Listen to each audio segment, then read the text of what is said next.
Merry Christmas, everyone, and trust it's been a great day for you, even as it comes to an end. But remember that it is a season, not just a day, so let the celebrations continue. Welcome to Hard Copy, coming to you from Channels Television Studios in Abuja. I am Terry Ikumi. The celebratory mood will not get in the way of frank conversation, so let's get to it. My guest is Senator Magnus from Rivers State. He's been in public office since 1999 as a former governorship aspirant, former senator, former secretary to the Rivers State government, and currently on the board of the NNPC. So much to talk about. Senator Magnus, welcome to Hard Copy. Thank you, Terry. There are so many formers attached to your name. You have quite a resume. But let's talk about the recent developments in the Rivers State APC now. It's interesting that the faction led by the Minister of Transportation, Rotimi Amechi, suspended you and a number of persons, calling for your expulsion as well. And then you reciprocated, your faction reciprocated by suspending them. Help us make sense of this. What's going on? Yes, Terry. Sometimes it's getting really confusing for Nigerians to be able to keep track of the developments in Rivers State. To bring the issues to perspective, I think it's important that we remember the origin of this entire crisis, so to speak. Nigerians will recall that after the 2019 elections, we had lots of political issues in the state. We had runoffs, we had it was quite a very tumultuous experience for the APC in Rivers State. Now, right after all that drama and violence and death and elections and by-elections and courts and all that, we were just about to settle down to reconnect, you know, after the entire election exercise, when this whole issue started. And what was the cause of these issues? The minister felt that I wanted to run for governor, and I had not told him that I was going to run. He came to me and said he had heard that I wanted to run and that he would not allow it. He went beyond that to call a meeting of the entire party and informed the party that I was going to run and that anybody who supports me or associates with me will be out of the party. He's no longer a member of the party. And a lot of party leaders at that time felt that that was not right. That's not how you go about things in politics. And they responded and invited me and asked me if I was prepared to run. And I said, yes, I would run. So all they asked of me was that I should stay steadfast to the cause and go through with it, which I promised to. And I think to the best of my ability, I kept my word and we gave it a shot. Now, the minister's commitment to disenfranchise and expel all those who were associated with me, so to speak, has been at the foundation of a crisis in the party. Now, when it was time to hold the congresses at that time, then the crisis was just starting. The entire leadership of the party, his own supporters, my supporters, all of us, the only person who was not there was himself. We all met. And we agreed on how to conduct the congresses, so to speak. We set up a committee, which was called the Technical Committee. And that was done by the then chairman, Chief Ibiamo Ikaya. This committee comprised of members from all the contending factions at the time. And the issues were more or less resolved.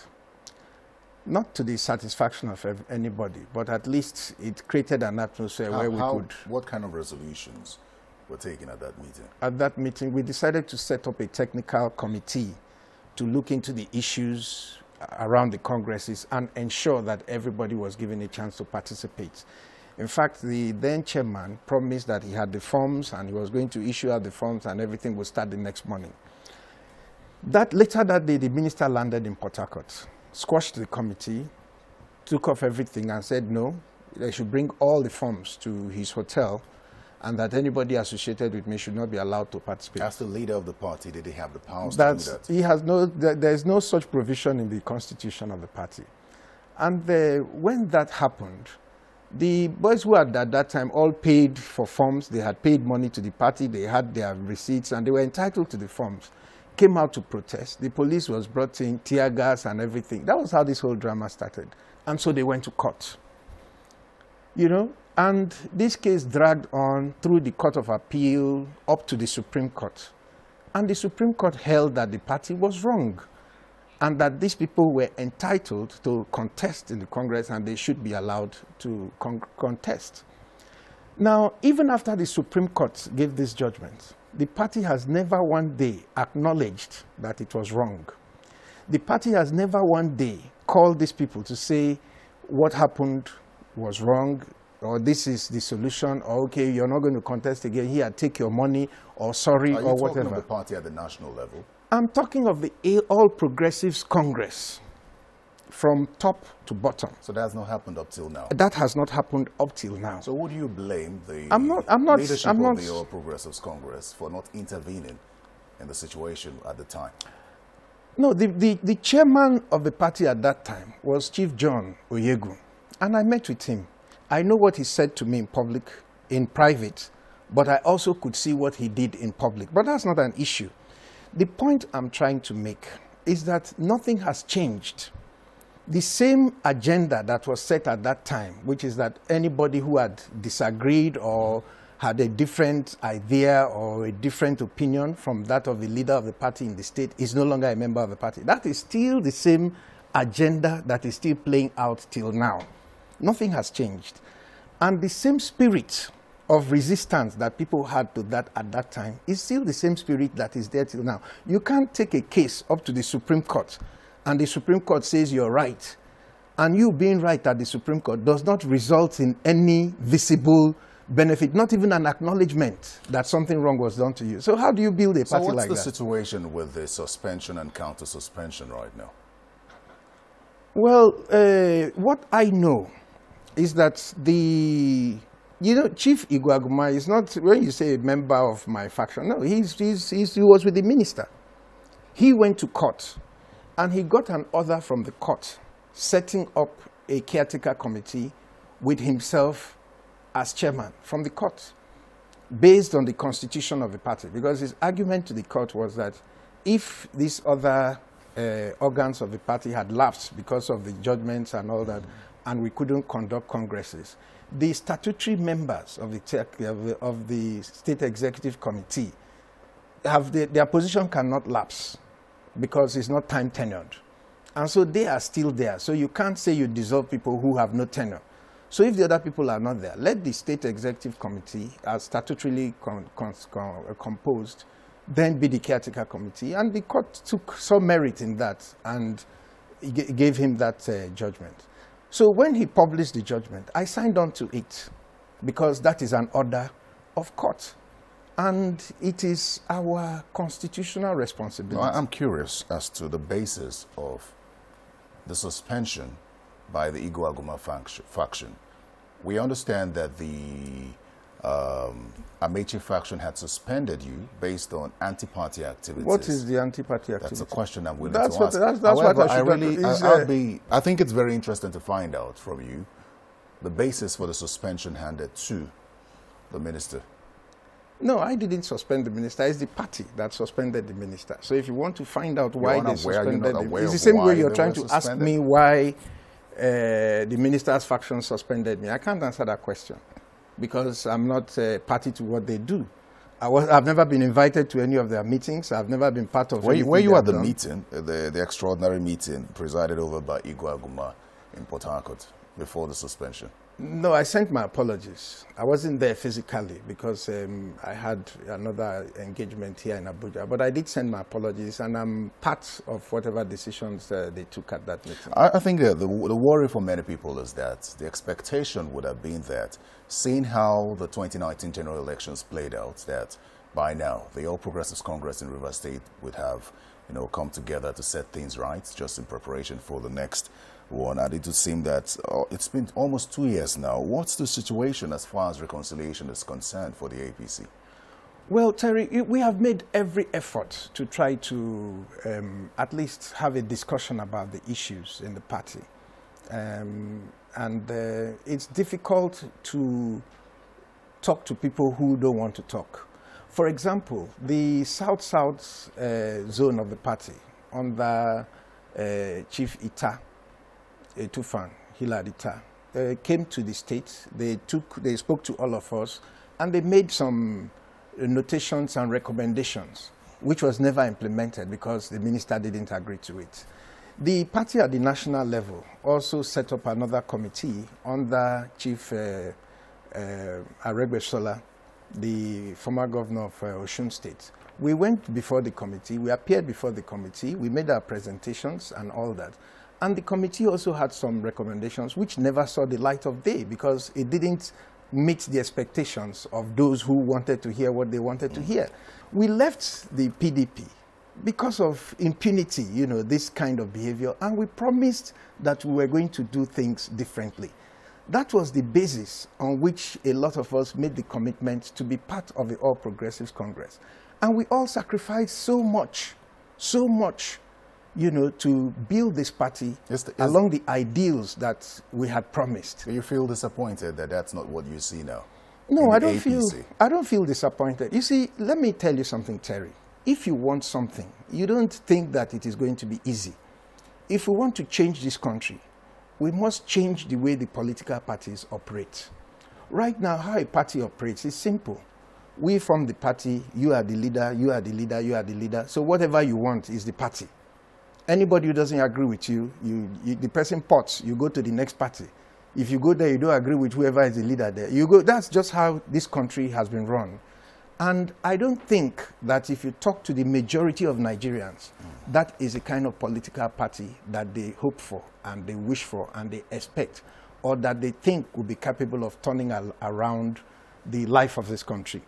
So when the idea of a different political party with a different set of values and rules built around the integrity of a man that Nigerians believe and know that will stand by what is right came up, everybody thought that this is where we're going to make the difference. And so a lot of people signed on to it, including me and others. But what I know is that you can't change things without pain, without sacrifice, you know, without commitment, without faith, because these things are all abstract notions. It is our own commitment, our own faith, our own sacrifice to the concept of the kind of party we want that will create the APC. That is not just going to happen overnight, because you have a system that people have entrenched interests. They have entrenched benefits, and they call the shots. They are not just going to give up that because they want you to be happy. It doesn't work that way. You must be prepared to struggle and fight to see that the right thing is done. And that's what we're committed to doing in the All Progressives Congress. Senator Abe, just before we take a break, you were a high-ranking senator. We hear that you were in line for office of Deputy President of the Senate because you were one of the highest-ranking senators at the time before you shelved that opportunity to run for office as governor of Rivers State. With all that's played out now, do you have any regrets? No, I don't. You see, our lives are ordered, you know, by a series of issues and factors and circumstances that are not always totally under your control. The most important thing that you owe to yourself is to be true to yourself at any given point in time, and to pursue what your heart tells you is what you should pursue. Whatever you get in life is your due, as long as you are satisfied that you have put in the best you can put in. My father used to tell me, it's a saying that I later found out to be a quotation he got from the Sandchrist. He says, yesterday is but a dream, and tomorrow is only a vision. But today, well lived, makes every dream a dream of happiness, and every vision a vision of hope. He said, look ye therefore to this day. As long as you wake up in the morning, you do what is right, you stand by the truth, you put in your best and give it your all. At the end of the day, whatever you get is your tomorrow. That's your vision, that's the realization of your vision. And you should be happy that that is what God has blessed you with. So that's where I am, and that's where I am. Then I think we can take a break here and we'll be right back. Please stay with us. Hard copy. We'll be right back.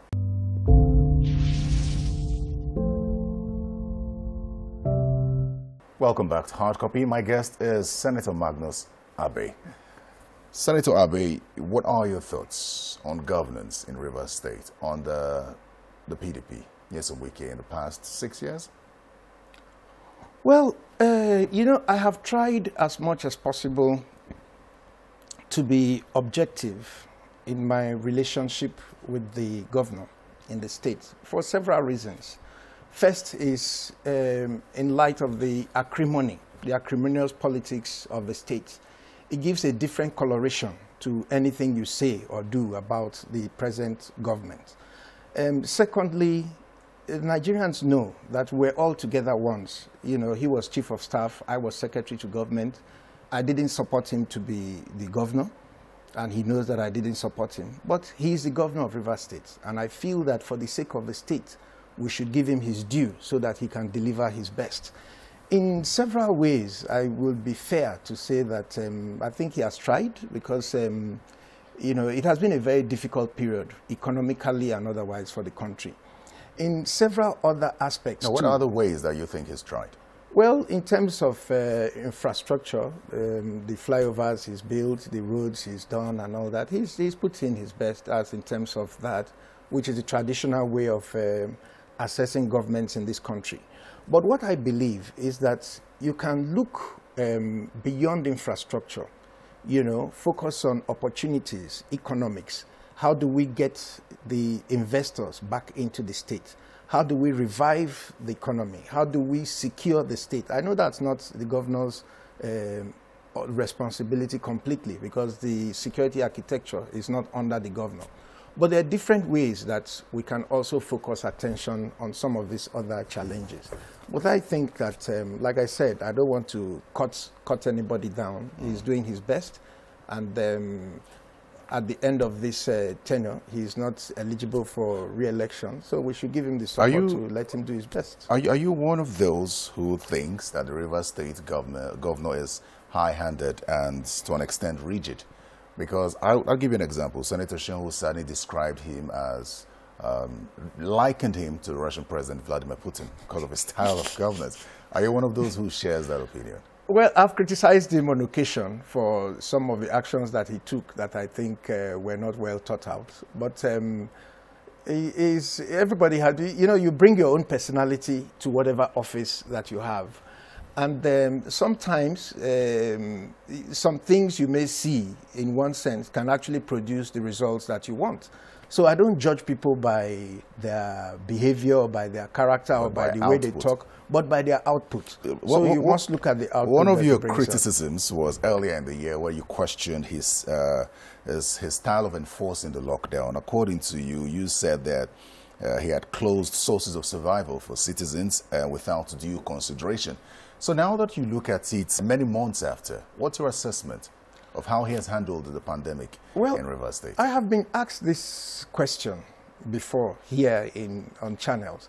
And my take at the time was that this whole thing was new to everybody, both to the federal government, to the state government, to the entire world. You know, it's not a situation anybody had dealt with before. And nobody actually could say that they understood COVID as much as we understand it now.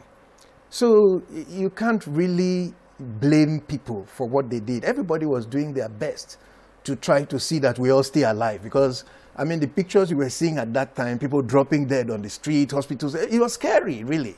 So I decided that you don't take, and if you look at the outcome in Nigeria, surprisingly, we did far better than the world expected us to do.